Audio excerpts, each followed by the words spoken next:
Halo teman-teman semuanya, selamat datang kembali di channel ini. Jumpa lagi dengan saya Vicky Himpong. Semoga kalian semua selalu dalam keadaan yang sehat. Video kali ini kita akan sama-sama menyaksikan cuplikan video yang seru terkait dengan perpolitikan yang ada, berita apa yang lagi hangat hari ini. Dan saya berharap cuplikan video yang saya akan tampilkan ini kepada kalian semua itu bisa mengedukasi, memberikan informasi dan hiburan kepada teman-teman semua. Dan tanpa perlu banyak basa-basi lagi, kita akan segera membahas cuplikan videonya satu persatu. Let's go guys, let's go. Jangan dibiarkan para pembenci pemerintah. Bentar, kenapa ini tampilannya timbul ya? Ini mungkin ya. Ini teman-teman, sorry ya. Jangan dibiarkan para pembenci pemerintah katanya. Oke Bapak, ini Pak Prabowo, apa ini? selamat. Semoga Bapak menjadi Presiden Republik Indonesia di bulan Oktober nanti, Pak. Selamat, Pak. Garang Bapaknya ya. Permintaan kami, Pak, dari rakyat Bapak sebanyak 58%, Pak. Buat lagi di zaman Soeharto, Pak. Buat lagi di zaman Soeharto. Jangan. Tangkap para provokator, Pak. Tangkap para pembenci, Pak. Tangkap pembuat berita bohong, Pak. Ya, itu Tangkap setuju sih. semuanya, Pak. Itu Yang saya setuju. nyinyir itu, Pak. Kembali lagi ke zaman Soeharto, Pak. Dan tangkap para akun bodong yang ada di sosial media, Pak. Itu betul itu. Untuk melacak akun tersebut, Pak. Itulah permintaan kami, Pak. Buat lagi di zaman Soeharto, Pak. Bapak Prabowo, kami meminta kepada Bapak, setelah Bapak menjadi presiden, murahkanlah sembako, Pak. Murahkanlah BBM, Pak. Dekatlah dengan masyarakat, Pak. Kami atas nama 58%, Pak, bangga mempunyai presiden Bapak Prabowo. Ya mungkin Bapak ini teman-teman sudah terlalu benci ya, sudah terlalu jengkel dengan mereka yang terlalu bebas untuk memberikan speech negatif mereka kepada pemerintah.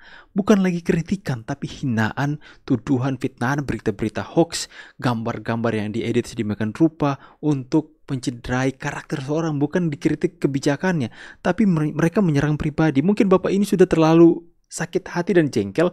Mereka terlalu bebas di zaman Pak Jokowi. Pak Jokowi nggak menanggapi, dikatakan seperti itu, diedit seperti kodok, diedit seperti ini, dikatakan seperti ini dan itu. Bukan lagi kritikan teman-teman. Makanya saya setuju dengan Bapak ini. Jika ada orang yang terlalu kurang ajar kepada pemerintah, dalam konteks mereka sudah menyebarkan berita bohong, mereka sudah menyerang personal presiden, mengatakan seperti hewan, dan tuduhan fitnahan tidak berdasarkan bukti. Itu wajib ditangkap loh. Nggak boleh dibiarkan, harus ditangkap. Karena itu meresahkan rakyat. Dan kemudian jika ada mereka yang akun-akun bodong yang menyebarkan berita-berita, meresahkan berita-berita hoax dan sebagainya, itu harus ditangkap. Karena zaman Pak Jokowi, mereka yang ancam mau bunuh Jokowi, mereka yang ancam mau apakan keluarga Jokowi, itu bebas berkeliaran. Paling kan ketika ditangkap, meminta mereka untuk permintaan maaf, klarifikasi dan sebagainya, kemudian sudah habis. Tapi mungkin Bapak ini jengkel, Pak. Jangan seperti itu lagi ya kalau memimpin.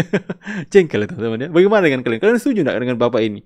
Ya, tapi harus ada oposisi, harus dikritik. Kritik itu baik. Kritik itu untuk menyerang kebijakan pemerintah itu baik, karena harus ada keseimbangan, balance dalam pemerintahan. Dalam negara ini demokrasi bisa berjalan dengan baik. Tapi jika sudah di luar dari kritik, sudah menyerang personal pemerintah atau presiden, itu sudah beda ceritanya. Saya juga nggak dapat bansos dan dulu banyak Ganjar, tapi kami sekeluarga pindah haluan karena ternyata Ganjar seperti Anies, jadi saya pilih Prabowo.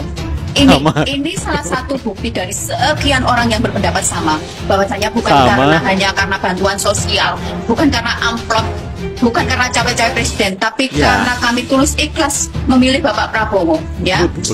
Jadi Bapak Anies, Bapak Ganjar, mohon introspeksi diri.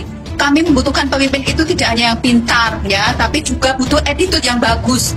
Ya, kok saya sama kayak ibu ini ya. Dengar Pak Anies, Pak Ganjar, apa yang Bapak suarakan soal bagaimana bansos bisa mengarahkan suara kami, bansos bisa menggerakkan pilihan kami kepada salah satu capres, Anda salah besar. Kami memilih Prabowo karena kami melihat attitude kalian, sikap kalian itu nggak layak untuk kami ikuti, Pak.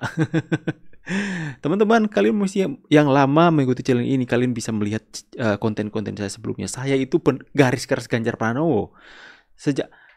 Bahkan ketika Pak Ganjar blunder pun soal bagaimana menolak timnas Israel dan kemudian Piala Dunia, saya tetap masih ada di barisan Pak Ganjar Pranowo. Saya tidak bergeming, sekalipun hati nurani saya mulai agak goyah nih, tapi saya masih mau percaya dengan Pak Ganjar. Tapi semakin kemari semakin kelihatan sikap dan karakter aslinya. Makanya kok Pak Ganjar ini suka menyerang terus kepada Pak Prabowo. Kok pendukung Pak Ganjar ini kok semakin hari semakin terlihat menjelek-jelekan, menyerang personal Gibran. Kok saya lihat kok kayak gini ya. Akhirnya saya mulai goyah, teman-teman. Di saat saya goyah, saya melihat nih, coba melirik di 02. Lah, kok mereka ini santun banget ya. Santai, mereka nggak ada tuh kata-kata kebencian, menjelek-jelekan personal lain, nggak ada. Kok cara berkampanye mereka itu adem sekali ya. Goyang-goyang, happy-happy saja. Dan mereka mengarahkan agar supaya jangan membalas fitnahan, tuduhan, jelek-jelek dengan hal yang sama. Lah, saya langsung goyah. Di situ saya mengambil keputusan untuk saya mau pilih 02. Bukan karena bansos, tapi karena kami menilai, Pak, masyarakat ini, Indonesia ini sudah berevolusi akhlaknya. Jangan menganggap kami ini masyarakat rendahan yang bisa kalian pikir kami bisa digerakkan dengan bansos. Saya menerima bansos apa? Aduh, tepat apa yang dikatakan. Sidang MK perihal sengketa hasil pemilu ini semakin panas, menghadirkan saksi-saksi ahli dan menghasilkan hasil yang sangat luar biasa. Tapi akan seperti apa hasil dari sidang MK ini? Karena semakin tidak terprediksi. Jadi apa sih yang sebenarnya terjadi dalam sidang ini? Dan mengapa orang masih meributkannya? Intinya di sini adalah 01 dan 03 ini bersama-sama berusaha untuk menggagalkan hasil pemilu kemarin dan menggagalkan 02 menjadi pemenang pemilu 2024 ini. Bahkan tuntutan dari 01 dan 03 ini menginginkan sesuatu yang sangat radikal, menganulir kemenangan dan dilakukannya pemungutan suara ulang, bukan pemilu. Di mana 01 dan 03 ini berusaha untuk memenangkan proses pengadilan dengan melihat peluang disetujuinya gugatan mereka ini tadi, karena melihat bahwa satu hakim yang tidak setuju saat batas usia diturunkan adalah Pak Soeharto yang saat ini menjadi ketua sidang MK yang saat ini terjadi. Sidang MK perihal desain postur APBN 2025 namun tetap menjaga proses politik secara proper, secara baik. Sehingga kalian dengar captionnya, untung yang jadi presiden Prabowo Gibran.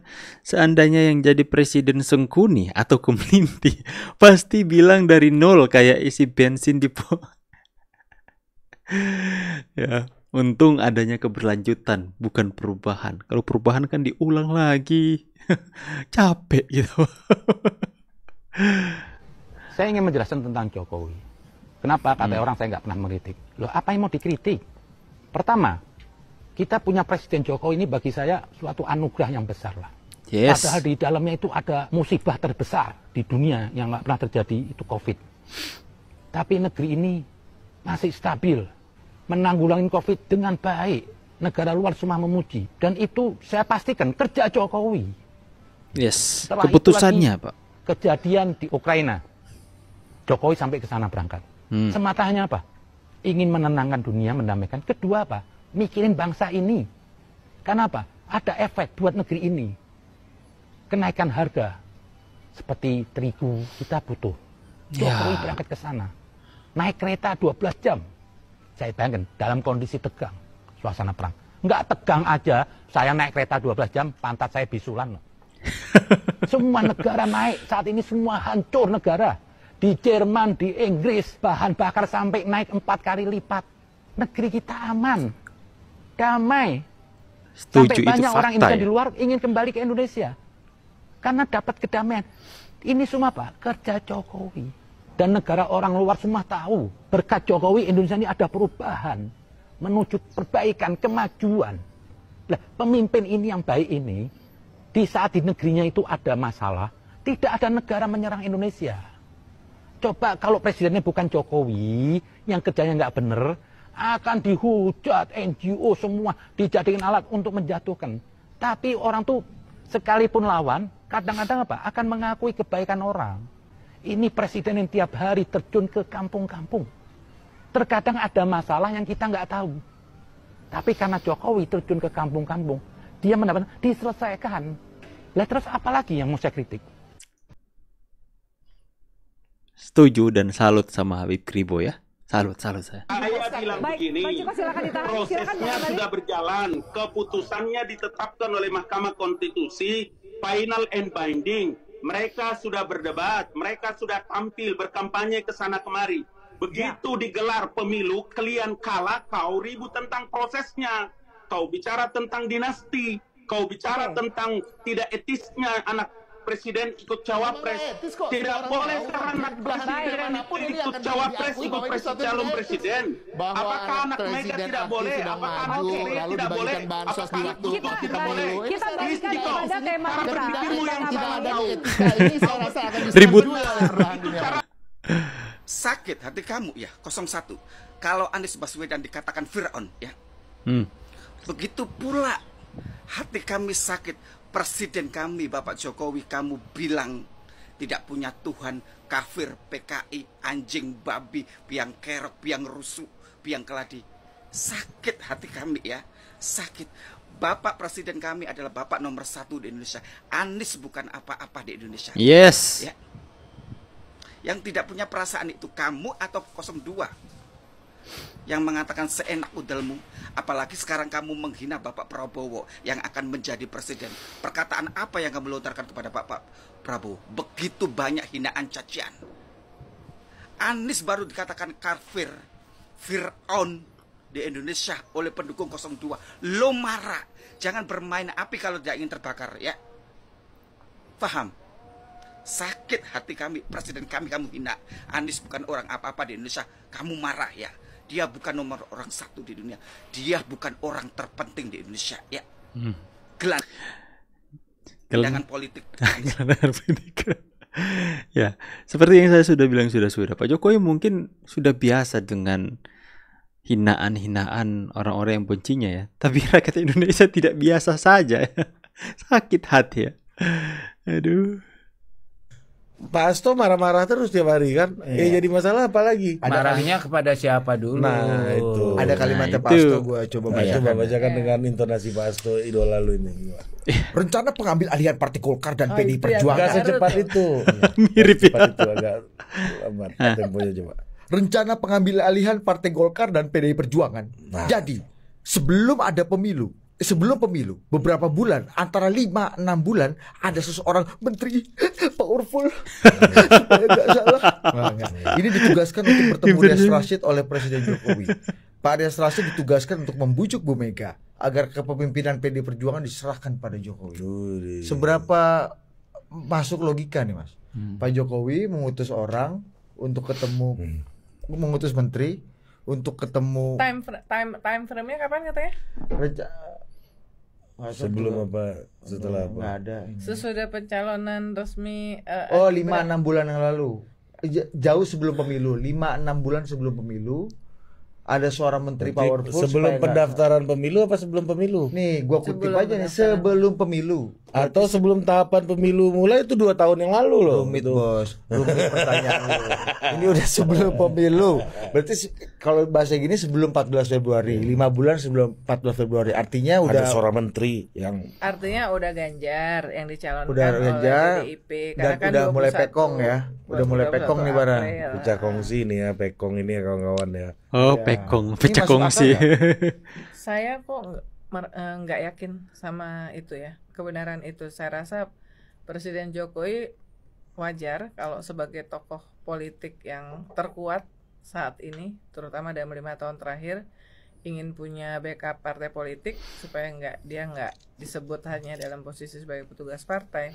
Tetapi Presiden Jokowi juga pasti cerdas untuk tahu bahwa tidak mudah untuk mengambil alih PDIP pada saat Ibu Mega masih ada dan kuat gitu.